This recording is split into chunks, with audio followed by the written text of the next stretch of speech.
Você já ouviu frases como "só depende de você", "sua mãe te traumatizou", "é só pensar positivo"? Talvez sim, mas se eu te disser que a maioria das respostas prontas que você ouve por aí, a psicanálise e a neurociência enxergam de uma maneira completamente diferente. Hoje eu vou te contar 5 verdades que a terapia, não Instagram, TikTok, redes sociais, ensina sobre a sua mente. E já te adianto que alguma delas vão doer um pouquinho. A gente vive numa época de respostas rápidas. Um vídeo de 30 segundos, um coach, querem te vender a fórmula mágica. Mas o cérebro humano não funciona assim. Foram anos de evolução moldando essa máquina complexa que habita o nosso crânio. E a psicanálise, desde Freud, passando por Lacan e até os achados atuais da neurociência, nos mostra que o que está por baixo dos sintomas é muito mais interessante do que o próprio sintoma em si. Existe uma ideia difundida de que o seu passado determina o seu futuro. Sua relação com a sua mãe, com seu pai, ou aquilo que aconteceu na sua infância, te condenou a repetir padrões para sempre. A neurociência hoje mostra o contrário. Neuroplasticidade. E aí eu quero fazer um adendo aqui. Esse conceito de que o seu passado determina o seu futuro, ele até faz sentido em algum aspecto. Eu vou explicar melhor. Os traumas que você adquiriu lá atrás, na sua infância, eles te trouxeram até aqui. O que eu não concordo em dizer que ele determina o seu futuro? É porque o que te trouxe até aqui não precisa te levar adiante. Esse é o primeiro ponto. E segundo ponto é que você pode ter sim padrões no teu inconsciente que foram projetados lá atrás na sua infância. Mas quando a gente fala de neuroplasticidade, o que a gente está trazendo? O que a ciência trouxe para nós? É que a nossa mente ela é capaz sim de mudar os padrões. A gente só precisa identificá-los e reestruturá-los de maneira que aqueles padrões do passado não sejam mais a primeira caixa de informações que o seu cérebro vai acessar quando ele quiser, de repente, fazer algo novo. Então, quando nós falamos de neuroplasticidade, nós estamos falando justamente disso, da forma como o nosso cérebro é capaz de remoldar, de refazer aqueles caminhos que foram mal construídos ou mal projetados, podemos dizer assim. Então, assim, em resumo, né, o seu cérebro, ele é capaz de se reconectar e formar novas sinapses.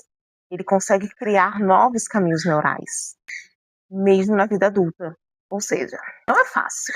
Não estou dizendo que é uma coisa simples de se fazer, que você vai começar a aplicar isso e amanhã os seus problemas já estarão todos resolvidos. Mas o que eu estou querendo te dizer é que é possível. A psicanálise ela já falava sobre isso antes da neurociência comprovar. O sujeito ele não é refém da sua história. Ele pode ressignificar. Não apagar, não fingir que nada aconteceu, mas atribuir um novo sentido. Entende quando eu falo que o teu passado te trouxe até aqui, mas ele não precisa te levar adiante? É sobre isso.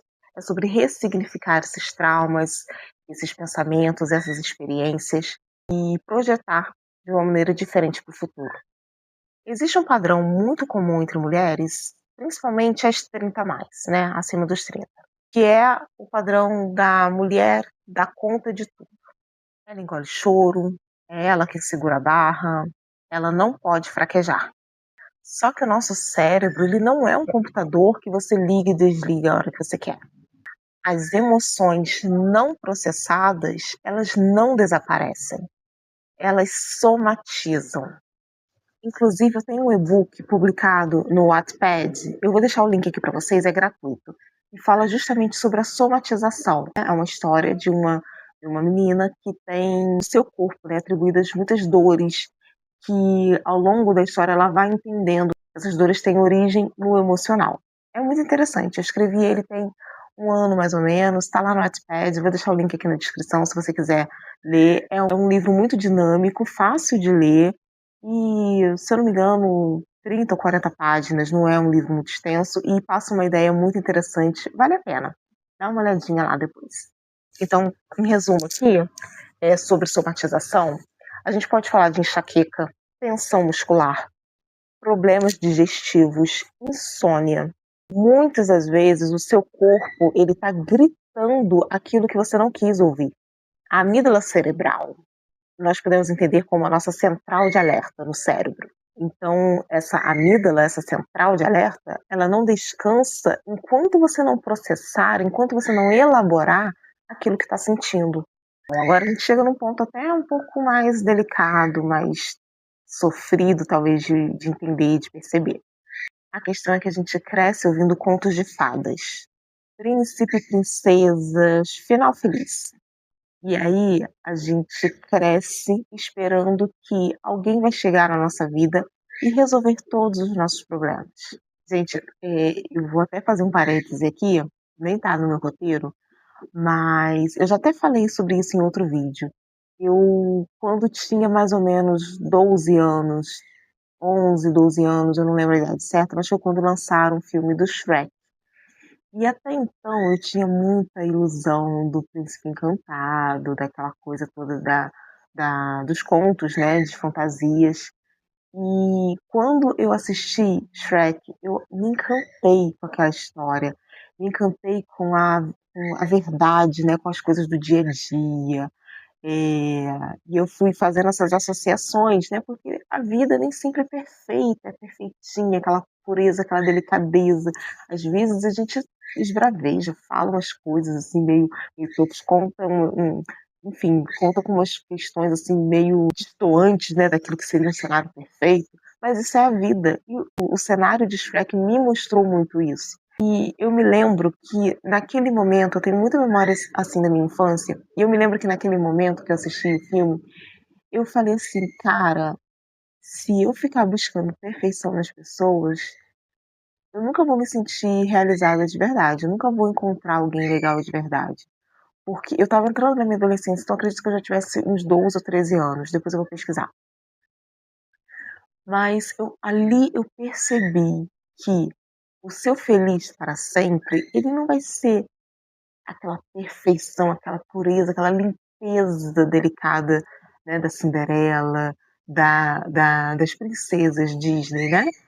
Mas vai ter um pouco ali de ruído, de discordância, de diferença, né, entre casais, né, de personalidades e tudo mais.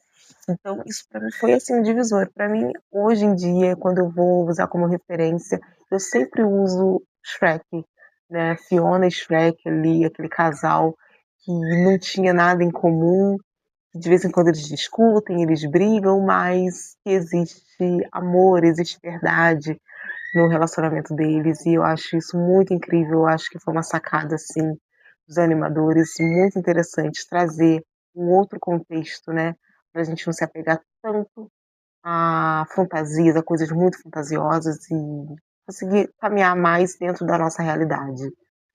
Vamos fechar o parênteses aqui, dar continuidade para o conteúdo desse vídeo, né? E como eu estava falando, né? A gente cresce assistindo esses contos de fadas muito superficiais e muito romantizados e acaba criando expectativas de que alguém vai surgir do nada para nos salvar.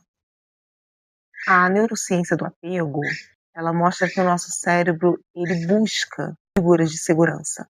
Isso é biológico, é natural. Mas o problema, então, ele está em quando nós terceirizamos a nossa existência. Quando nós atribuímos ao outro a responsabilidade de nos fazer feliz, né? A responsabilidade de nos salvar, né? De nos tirar ali de um conflito ou de algo que nos prejudicou de alguma forma. E nós temos, então, a expectativa de que alguém de fora vai vir para nos salvar. E aí eu tenho uma triste notícia para te dar. Ninguém vai te salvar. Não porque elas sejam más, não porque elas não se importam com você, mas porque não é responsabilidade delas. Isso é seu. As nossas pessoas de confiança, elas têm a função de andar ao nosso lado, não de nos carregar no colo. Não adianta você terceirizar uma responsabilidade que é sua, porque cada pessoa tem as suas questões, as suas demandas, cada pessoa tem as suas próprias responsabilidades consigo mesmas. Não adianta você querer esperar do outro uma atitude que primeiramente deve ser sua.